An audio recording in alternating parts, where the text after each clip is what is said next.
Hello, नमस्कार मंडळी. कशा आहात तुम्ही? सगळेजण ठीकच असाल. तुम्हा सर्वांचं स्वागत आहे माझ्या यूट्यूब चॅनलमध्ये. तर चला आजचा व्लॉग शूट करूया. तर आज मी इथं बनवत आहे फोडणीचा भात. तर आमचं चाय वगैरे नाश्ता सगळं झालं. हे फोडणीचा भात मी दुपारच्या जेवणासाठी बनवत आहे. तर मी सगळ्या भाज्या वगैरे कट करून धुवून सगळं स्वच्छ ठेवलं होतं. तर मी आता हे फोडणी देऊन सगळ्या भाज्या वगैरे घालून तांदूळ धुवून टाकल्यात. आता ह्याच्यामध्ये आपण पाणी घालणार आहे. तर हे पाणी पण मी घालून आता चांगला भात शिजवून घेणार आहे. सगळे ह्याच्यामध्ये मसाले मी अगोदरच तेलात टाकले होते, तर आता टाकायची काही गरज नाही. भात पण शिजत आहे. तर इथं माझी बहीण आहे, ही सगळे भाज्या कट करून ठेवत आहे. तिच्या बहिणीची मुलगी कसं चाकू घालून कट करत आहे. माझ्या बहिणीची मुलगी आहे ती मोठीवाली. तर इथं पिहून आंघोळ करून झोपल्या ती, आणि तिच्या बाजूला माझ्या बहिणीची मुलगी पण झोपल्या, आणि ह्या दोघी पण झोपल्यात. निवांत दुपारचा टाईम आहे. तर आम्ही संध्याकाळच्या जेवणाची तयारी करते, आणि दुपारचं जेवण पण मी भात बनवला आहे आता. तर हे बघा, लवली परलीने बलून फुगवून टाकलेले आहेत. तर सगळीकडे ते बलून हवेने उडत राहतात. तर इथं हे सगळेजण कट करत बसल्यात व्यवस्थित. तर माझी बहीण म्हणते की व्हिडिओमध्ये नको दाखवू. तर तिनं सगळ्या भाज्या कट करून घेतल्यात, आणि मी काय इथं हे बटाटे कट करून घ्यायचे होते.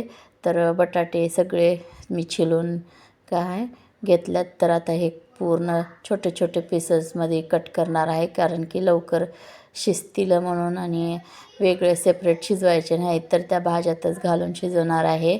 तर इथं चाललं आहे पावभाजीची तयारी. संध्याकाळचं जेवण पावभाजीचं आहे. तर इथं सगळं मी धुवून सगळं घेतलं आहे. आता एका मोठ्या पातेल्यात, माझ्याकडे कुकर नाही म्हणून मी हे पातेल्यात शिजवणार आहे. तर ह्याच्यामध्ये मी सगळं घालून घेतलं आहे. कोबी, गाजर आणि शिमला मिर्च. आता ह्याच्यामध्ये मी घालणार आहे बटाटे. तर बटाटे पण हे साधारण 2-2.5 किलो आहेत, आणि हे बाकी सगळ्या भाज्या आहेत ते एक गाजर आहे अर्धा किलो, आणि कोबी आहे 1 किलो, आणि शिमला मिरची आहे 1 किलो, आणि वटाणा पण हा फोल्जर वटाणा आहे. फ्रीजमध्ये होता, बर्फ होऊन बसला त्याचा. आणि तर हे घालणार आहे मी 1 किलो आहे ते पण. तर हे काय वितळायला खूप वेळ लागणार आहे. मग मी आता काय आहे तसंच त्याला धुवून घातले त्याच्यामध्ये. तर आता हे शिजत असेल तसं ते बर्फ निघून जाईल. तर आता उशीर होतो आहे लवकर म्हणून करायचं आहे, म्हणून काय मी लवकरच त्याला ठेवणार आहे आता शिजायला. तर हे सगळं काय मिक्स करून त्याला काय शिजायला, आणि पाणी काय खूप जास्त नाही ठेवायचं आहे. जेवढ्या भाज्या बुडतील तेवढंच मी पाणी ह्याच्यात घालणार आहे. तर आता हे पाणी घालून शिजायला ठेवणार आहे. कमीत कमी अर्धा तास, तर ह्याला 1 तास शिजायला लागेल पूर्ण. भाज्या पण खूप आहेत. अर्धा तास तर, आणि गॅस पण आपल्याकडं मोठा नाही आहे, छोटाच गॅस आहे. मग हे सगळं आता काय याच्यामध्ये मीठ आता म्हणजे लवकर भाज्या शिजतील, आणि काय त्याला मीठ पण जास्त चांगली चव येईल म्हणून काय मी आत्ताच मीठ टाकणार आहे थोडंसं. मग नंतर लागेल तसं टाकेन. मग आता हे शिजल्यानंतर मी नंतर ह्याला फोडणी देऊन घेणार आहे. अगोदर शिजवून ठेवते म्हणजे नंतर घाई नको व्हायला.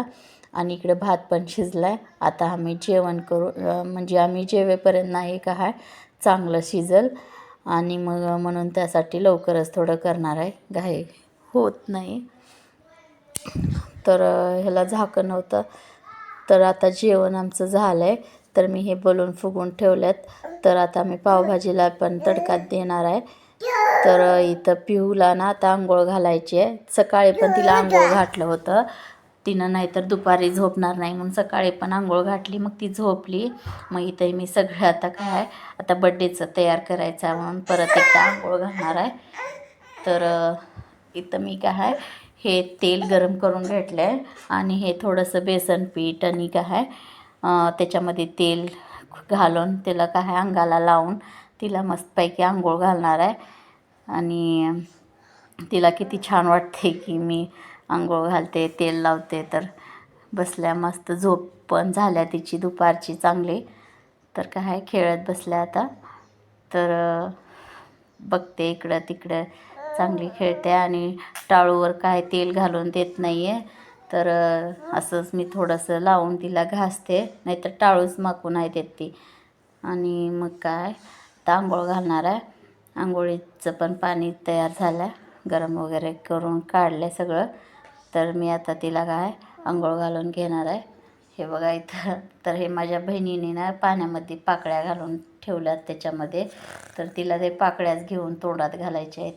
तर तिला पण छान वाटते. तर आंघोळ घालून तिला काय थोडा वेळ झोपली. आता नाही झोपायची ती, तिची पूर्ण झोप झाल्या. तरी नंतर फ्रेश राहती की नाही राहती काय माहिती. आणि तर काय असं आता इथं बड्डे चालू झाला आहे आमच्या पिऊचा. तर इथं आमच्या बहिणीने ना सगळं झेंडूचे फुलाचे तिनं चालेल म्हणून ना सगळं बड्डे केकपर्यंत ना पाकळ्या आतरून ठेवलं होतं. ती काही चालत नव्हती आणि पकडून पण चालवत होतं तर चालतच नव्हती. मग मीच काय आहे तिला घेऊन आले आणि इथं छोटी चेअर ठेवले. चेअरवर पण नाही बसायचं तिला, तर बसतच नाही आहे ती. मग मीच घेऊन तिला बसले, तरी पण नाही. तिला एवढी माणसं बघून ना नको वाटत होतं आणि ते फ्रॉक पण थोडासा टोचत असेल तर ती नको म्हणत होती बसायला पण. आणि ते फ्रॉक पण काढून टाकायचं होतं तिला. ते टोचतं होतं की काय माहिती, गरमी होत होती. फॅन पण बंद होता आणि सगळं ते निघून चाललं, ते बलून वगैरे सगळं डेकोरेशन केलेलं. तर फॅन पण बंद होता, कडकड करत होती. मग मला आरती करायची होती, तिचं ओवाळायचं होतं तिला. पण ती काय मला सोडत नव्हती, म्हणून माझ्या ह्या बहिणीनीच ना तिला आरती केलं, त्याची ओवाळा तिला. तर ते आता काय मी घेऊन बसल्यावर काय बसल्या व्यवस्थित.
हे माझी काकू आहे, काकूने कॅन्डल आणले आता.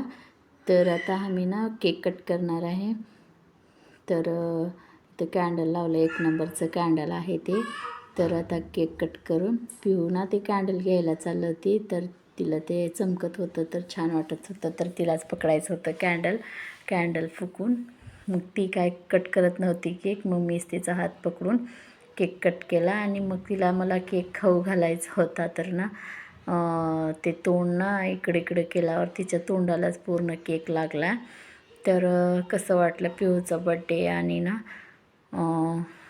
छान वाटलं असेल तर लाईक आणि सबस्क्राईब करा. आणि तुमचे काही क्वेश्चन असेल तर कमेंट करा. आणि तुम्हाला गिफ्टचा व्हिडिओ पाहिजे असेल तर कमेंटमध्ये सांगा, आम्ही पुढला व्हिडिओ गिफ्टचा